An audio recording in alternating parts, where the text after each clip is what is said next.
Ella fue adorada por el público, envidiada por su belleza y recordada como un rostro familiar del espectáculo mexicano, pero la verdadera historia de Kipi Casado fue mucho más compleja de lo que nadie imaginó.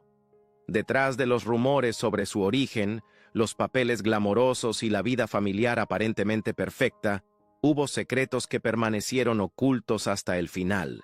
A medida que la fama se desvanecía, comenzaron a salir a la superficie decisiones difíciles, fracturas familiares y un dolor largamente ignorado. ¿Qué fue lo que realmente ocurrió con Kipi Casado? ¿De dónde provenía en realidad y por qué sus últimos años transcurrieron en silencio y tristeza? Acompáñanos mientras descubrimos la trágica verdad detrás de su vida y su muerte. Con el tiempo se supo que doña Kipi Casado no era más que un nombre artístico. Su verdadero nombre era Ana Celia Martínez, una mujer de la que se ha dicho mucho, aunque no siempre con claridad. Se sabe muy poco sobre la familia de su padre, y aún sobre su madre, la información es escasa, dejando numerosos vacíos en su historia temprana. Ana Celia Martínez falleció hace varios años. De haber seguido con vida hoy, tendría alrededor de 84 años, una edad en la que muchas personas aún se mantienen activas y disfrutan de la vida. Lo que vuelve especialmente dolorosa su historia no es su edad, sino la manera en que llegó su final. Sus últimos años estuvieron marcados por la enfermedad, el impacto emocional y un profundo sufrimiento, tanto para ella como para quienes la rodeaban. El momento en que supo a lo que se enfrentaba fue devastador, y el proceso que siguió le pasó una factura física y emocional enorme. También existió durante mucho tiempo confusión sobre sus orígenes. Muchos creyeron que Kipi Casado era cubana, pero la verdad es más matizada. Aunque ambos padres eran cubanos, ella nació en México, hace más de 8 décadas, frente a lo que hoy es la Cámara de Diputados en el centro de la Ciudad de México, existía un hospital. Fue allí, en pleno corazón de la capital, donde nació Ana Celia Martínez, lo que la convierte, en todo sentido legal y cultural, en mexicana. En cuanto a su padre, doña Kipi Casado, provenía de un linaje profundamente artístico. Su padre, Juan José Martínez Casado, no era solo un cantante, sino una figura muy respetada y reconocida en Cuba. Nacido en 1903, en 2023, habría cumplido alrededor de 120 años, una edad casi inimaginable hoy. En su época, sin embargo, fue admirado como un intérprete talentoso y exitoso, ampliamente reconocido dentro del ámbito cultural cubano. La conexión de Juan José con las artes era aún más profunda. Era hijo de 2 actores cubanos muy conocidos, de modo que el mundo del espectáculo y la vida pública ya formaban parte del legado familiar mucho antes de que naciera Kipi. En sus inicios, actuó bajo el nombre artístico de Mario del Valle, especialmente en sus primeros pasos en el teatro, influido por el trabajo escénico de sus padres. Más adelante, cuando se dedicó por completo al canto, decidió utilizar su nombre real, Juan José Martínez, con el que alcanzó su mayor reconocimiento. La madre de Kipi también se sentía atraída por el mundo del arte y la actuación. Tenía un fuerte interés en seguir un camino artístico propio, pero las circunstancias le impidieron adentrarse plenamente en ese ámbito. Justo cuando estaba a punto de comprometerse con esa vocación, ciertos acontecimientos en su vida la obligaron a apartarse, dejando ese sueño inconcluso. Durante mucho tiempo, Juan José y su familia fueron considerados pesos pesados de la cultura en Cuba. Su fama y su influencia pertenecían a una época muy distinta, la Cuba anterior a la Revolución. Fue un período en el que las artes florecían, de maneras que más tarde se volverían mucho más difíciles.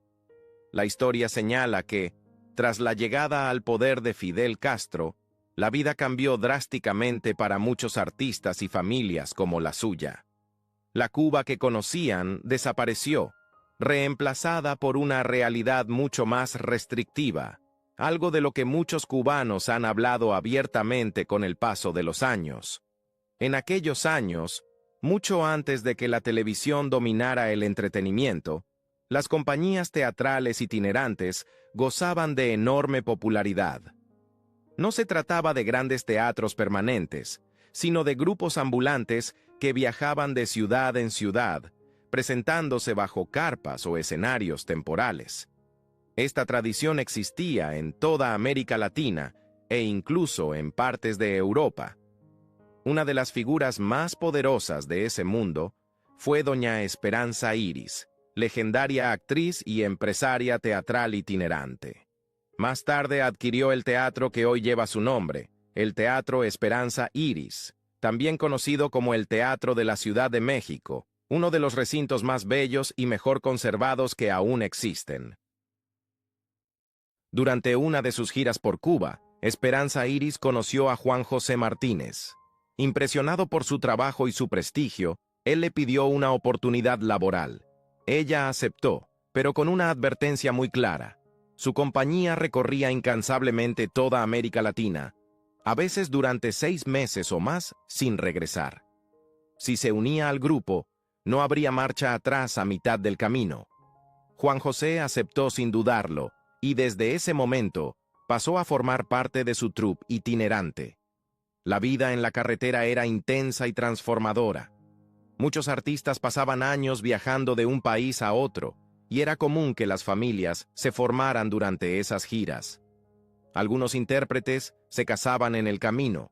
Otros tenían hijos que nacían en lugares como Perú, Colombia o Chile, y que más tarde eran nacionalizados como mexicanos. Para Juan José la experiencia fue emocionante. Viajar con Esperanza Iris le permitió conocer casi toda América Latina, y adoptó con entusiasmo esa vida nómada. Con el tiempo, cuando Esperanza Iris se preparó para establecerse de nuevo, México se convirtió en el destino final de la gira. En 1928, Juan José llegó al país junto con toda la compañía. Lo que encontró fue una nación en plena transición. La Revolución Mexicana había terminado oficialmente en 1917, pero durante la década de 1920, el país aún se estaba reconstruyendo. Surgían nuevos edificios, se formaban industrias, y las oportunidades abundaban. Juan José se enamoró de México casi de inmediato.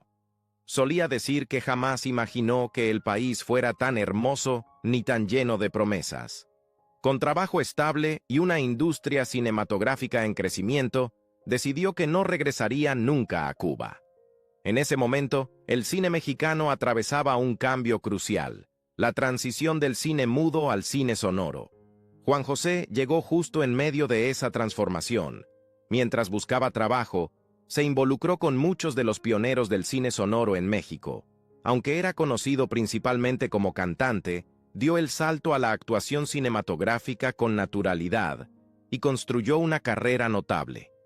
Se dice que participó en casi 75 películas, un logro extraordinario. De manera sorprendente, continuó trabajando hasta una edad avanzada, activo hasta cerca de los 79 años, y falleció a los 84. Juan José Martínez fue visto en su época como un auténtico galán, carismático, admirado y rara vez solo. Se casó en más de una ocasión, y de una de esas uniones nació su hija Ana Celia. Desde el principio, parecía marcada por el escenario. El talento no provenía únicamente de su padre, sino de generaciones anteriores. La atención le llegaba de forma natural. Amaba los aplausos, el afecto y ser el centro de las miradas, instintos de artista que aún no sabía que poseía. Había nacido para brillar. Su madre, también atraída por el mundo del espectáculo, comenzó a darle consejos e imaginar un futuro sobre las tablas. Pero la vida complicó esos sueños. Entre los problemas matrimoniales y la crianza de los hijos, permaneció como ama de casa, y abrirse camino en el mundo artístico resultó muy difícil. El deseo existía, la oportunidad no. Esa oportunidad llegó de forma inesperada con Chino Herrera, un actor muy conocido de la época que dirigía su propia compañía teatral. Durante su estancia en la Ciudad de México, conoció a la madre de Ana Celia y la animó a dedicarse seriamente a la actuación. Comenzaron los preparativos. Se organizaron ensayos. El debut parecía inminente. Entonces la enfermedad se interpuso. La madre de Ana Celia enfermó gravemente de úlceras, una afección dolorosa que la obligó a abandonar el proyecto e iniciar tratamiento. La producción quedó de pronto en peligro. El debut accidental. En ese momento, Ana Celia, quien pronto sería conocida como Kipi Casado, tenía apenas 12 o 13 años.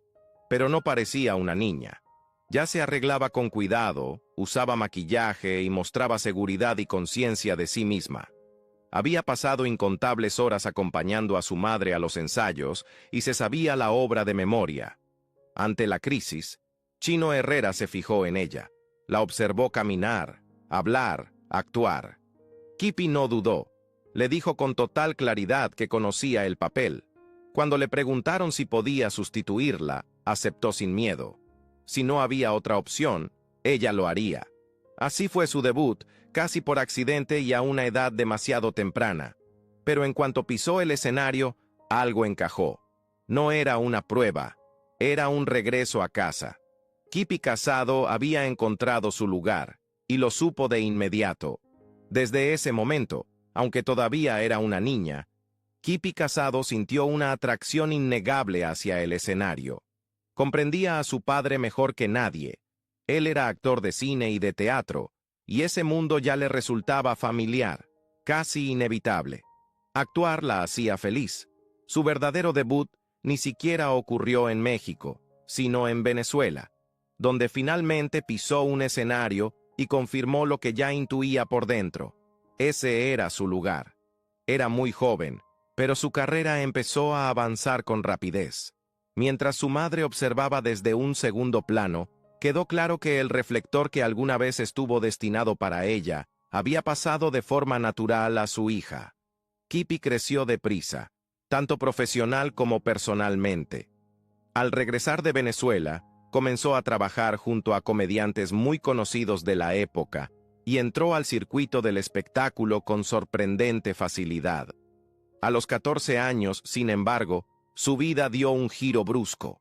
Sus padres la sentaron y le anunciaron que se iban a divorciar. Ya no tenían nada en común y no podían seguir juntos. Kipi se entristeció profundamente, pero lo aceptó con una madurez poco común para su edad. Les dijo, simplemente, que esas eran sus decisiones y que ella seguiría trabajando. Quienes la rodeaban elogiaron su fortaleza, aunque por dentro cargara en silencio con la pérdida. La vida continuó. Entre el divorcio de sus padres y el momento en que cumplió 16 años, Kipi no dejó de trabajar. Conoció a figuras influyentes y acumuló experiencia. Fue en esos años cuando comenzó a circular una historia que más tarde se convertiría en uno de los capítulos más controvertidos de su vida. Según los rumores de la época, Kipi conoció a un locutor de radio muy famoso llamado Ramiro Gamboa, cuando tenía apenas 16 años. Gamboa más tarde dio el salto a la televisión y se volvió ampliamente conocido como Tío Gamboín. La diferencia de edad era notable. Kipi aún era menor de edad, mientras que Gamboín tenía ya 38 años. Para complicar más la situación, él era amigo cercano del padre de Kipi, prácticamente de la misma edad y muy conocido dentro del entorno familiar. Comenzaron a circular versiones de que había iniciado una relación sentimental. Si algo así saliera a la luz hoy, probablemente tendría consecuencias legales graves. En aquel entonces, aunque mal visto, fue en gran medida ignorado.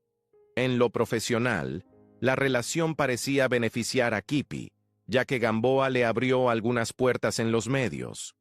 Todo se detuvo cuando su padre se enteró de lo que estaba ocurriendo. Furioso, enfrentó directamente a Gamboa, incapaz de aceptar que un hombre adulto y casado se involucrara con su hija adolescente. Gamboa, según se dijo, intentó justificarse afirmando que la amaba, pero el padre de Kipi le recordó que la situación podía destruir a ambas familias. Para evitar el escándalo, se rumoró que hubo dinero de por medio a cambio de silencio. Nunca se presentó una denuncia formal y la historia terminó diluyéndose en una leyenda urbana que durante décadas se susurró en los pasillos de la televisión.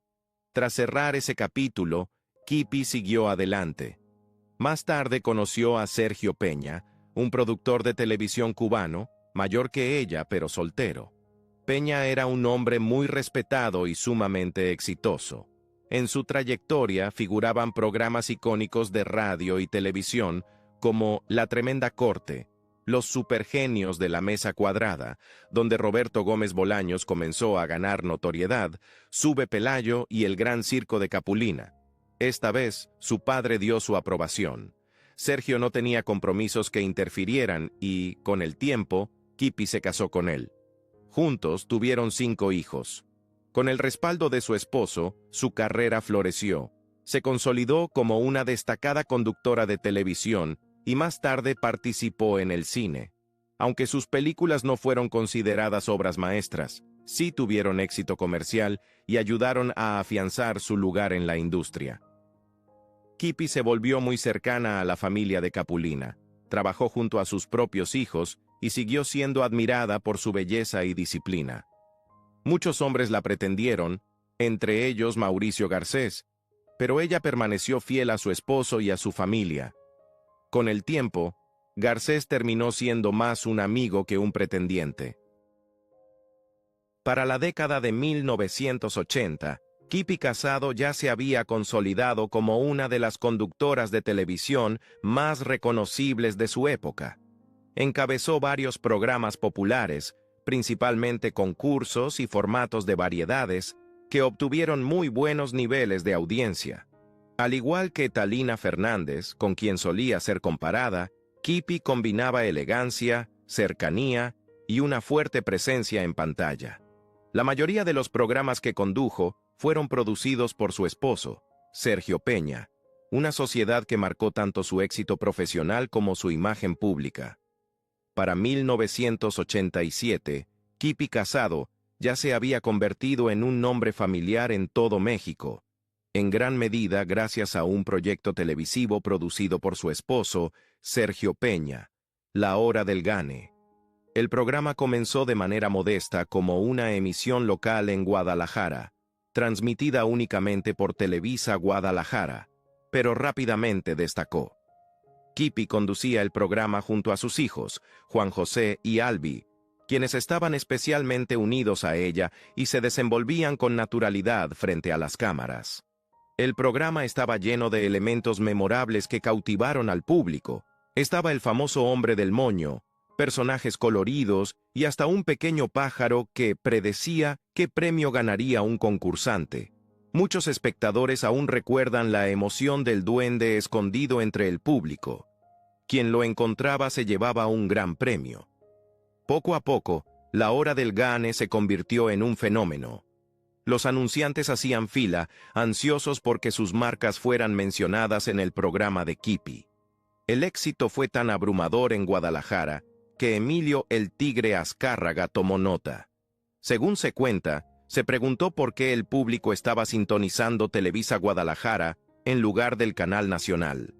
Poco después, Kipi Casado y Sergio Peña fueron llamados a la Ciudad de México y se les ofreció una versión del programa a nivel nacional, con premios más grandes y una producción de mayor nivel.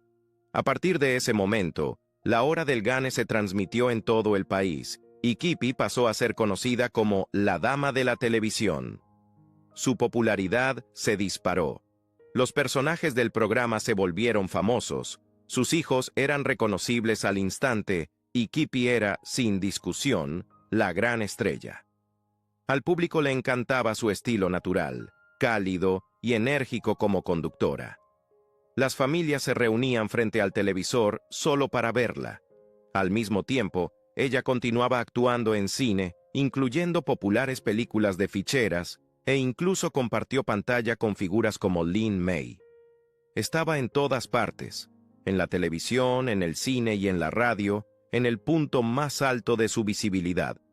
El éxito también trajo recompensas económicas. Kipi invirtió con inteligencia, comprando ranchos en Zacatecas y más tarde cerca de Texcoco, donde eventualmente pasaría sus últimos años.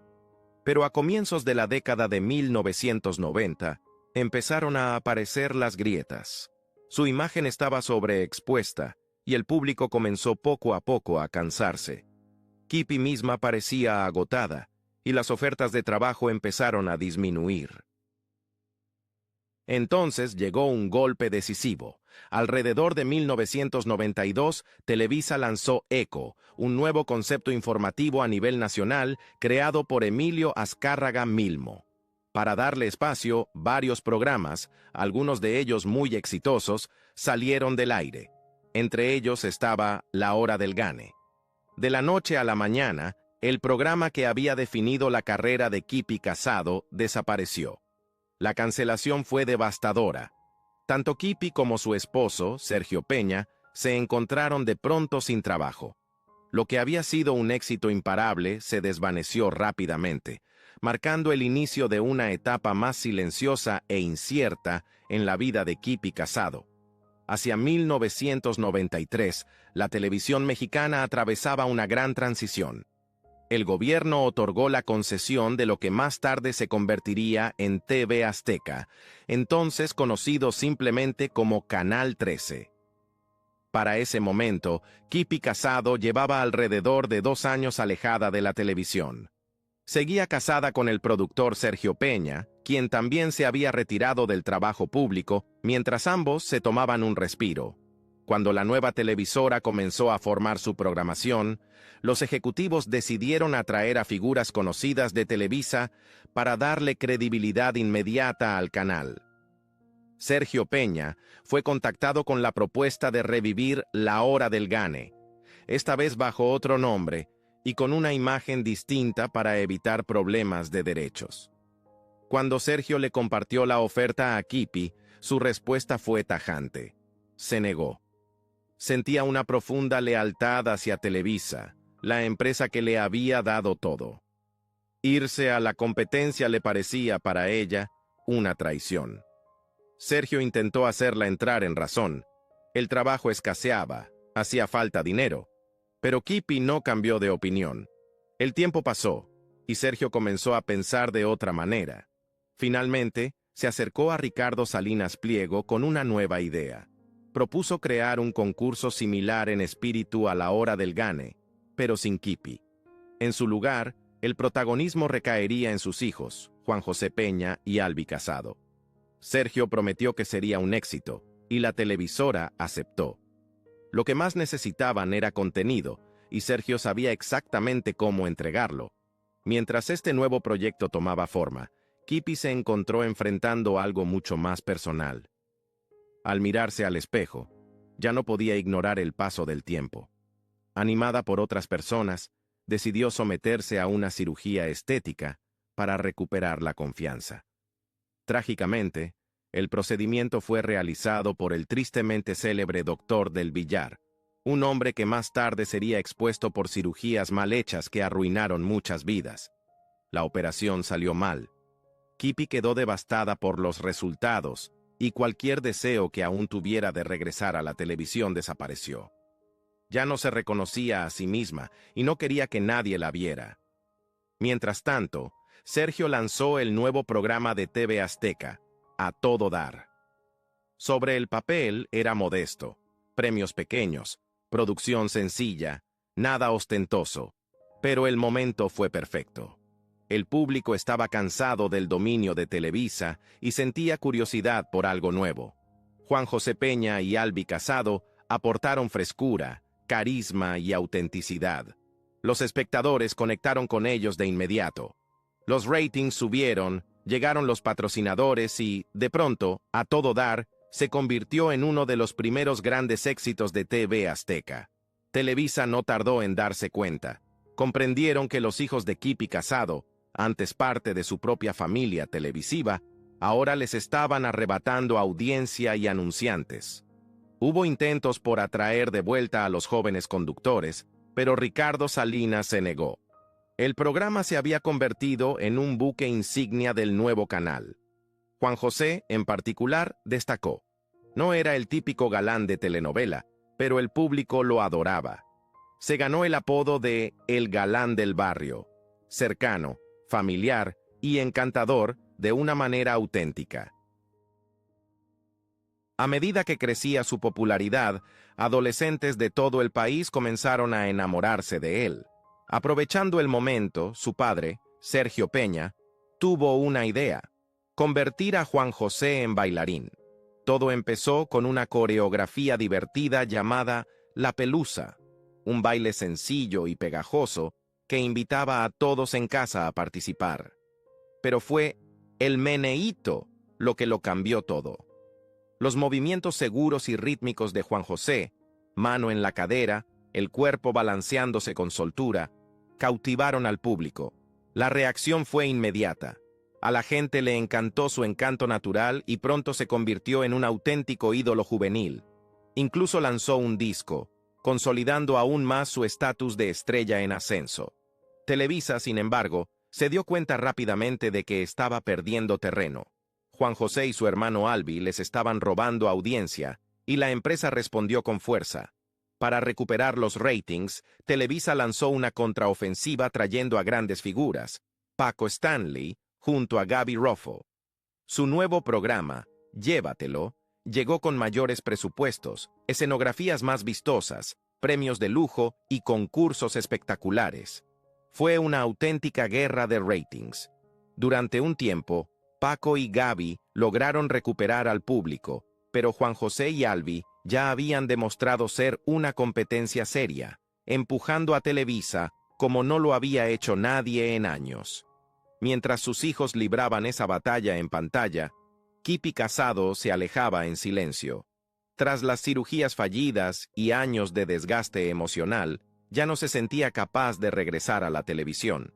Optó por el retiro y se mudó con su esposo, Sergio Peña, a un rancho en Aguascalientes, adquirido durante sus años de mayor éxito. El rancho era amplio y hermoso, lleno de animales y espacios abiertos. Kipi agradeció la tranquilidad, lejos de la contaminación y el caos de la Ciudad de México, que con el tiempo había llegado a detestar. Esa paz no duró. En 1995, Sergio Peña falleció. Su muerte la destrozó. Él había sido su compañero, su mayor apoyo, el padre de sus hijos y el arquitecto de gran parte de su carrera. Abrumada por el dolor, Kipi ya no pudo permanecer en Aguascalientes, donde cada rincón le recordaba a él. Se fue y se trasladó a otro rancho que la familia tenía cerca de Texcoco, un lugar más silencioso, donde mandó construir una pequeña capilla de adobe para albergar los restos de Sergio. Sola y emocionalmente frágil, Kipi fue desapareciendo poco a poco de la vida pública. Sus hijos ya habían crecido y formado sus propias vidas, y ella se encontró enfrentando la soledad. En 2009 concedió una entrevista poco común. Volver a verla fue impactante para muchos. Su apariencia había cambiado drásticamente y la tristeza se reflejaba en sus ojos. Durante esa entrevista, hizo una confesión dolorosa. Ningún productor quería contratarla ya. La edad, la imagen y el paso del tiempo habían cerrado las puertas que antes había cruzado sin esfuerzo. Con una dignidad silenciosa, hizo una última súplica. Pidió que cualquiera que tuviera un proyecto la tomara en cuenta, recordando que aún sabía hacer su trabajo, que todavía tenía experiencia y talento para ofrecer. Pero ese llamado nunca fue respondido. Kipi Casado pasó sus últimos años en Tepetlaoxtoc, un pueblo tranquilo cerca de Texcoco. Era un lugar sereno, lejos del ruido de los foros de televisión, donde vivía cerca de la capilla de adobe que guardaba las cenizas de su esposo, Sergio Peña. Lo visitaba con frecuencia, y poco a poco, la soledad y el duelo se convirtieron en parte de su vida diaria. Lo que comenzó como molestias leves, síntomas que ella atribuía a la edad, fue transformándose lentamente en algo mucho más grave. Su salud se deterioró de manera constante. un dolor persistente en la espalda la llevó a buscar tratamientos alternativos, incluyendo terapias experimentales que solo empeoraron su estado. Tras una caída menor, sus vértebras colapsaron y poco después, otro accidente le provocó una fractura en el hombro. A pesar de la atención hospitalaria y la inmovilización, el dolor se intensificó. En el fondo, Kippy sabía que algo no estaba bien. Después de numerosos estudios, los médicos descubrieron un tumor maligno en su sistema nervioso central. Comenzó radioterapia de inmediato, pero el tratamiento no dio resultados. Exhausta y plenamente consciente de su situación, Kippy empezó a preparar a sus hijos para lo que venía. Su mayor preocupación era su hija Kippy Jr., quien tenía problemas de salud. Les pidió que jamás la dejaran sola, y ellos se lo prometieron. Kippy Casado falleció el 6 de marzo de 2011, a los 71 años de edad. Sus restos fueron cremados y colocados junto a los de su esposo en la capilla que ella misma había mandado construir, cerrando una vida marcada por la fama, la pérdida y una profunda dignidad silenciosa. Los caminos de sus hijos después no fueron fáciles. Albi reveló más tarde graves problemas económicos y una lesión severa en la pierna que la dejó dependiente de su hijo.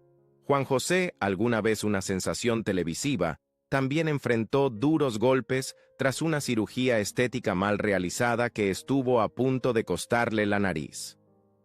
Aunque logró recuperarse, su carrera nunca volvió a alcanzar el brillo de antes. La historia de Kippy Casado y su familia es un recordatorio contundente de que la fama se desvanece, el éxito es frágil y la vida después de los reflectores puede ser dolorosamente silenciosa. Lo que queda son los recuerdos, risas, gloria televisiva y una época que muchos aún evocan a través de bailes como El Meneíto y La Pelusa.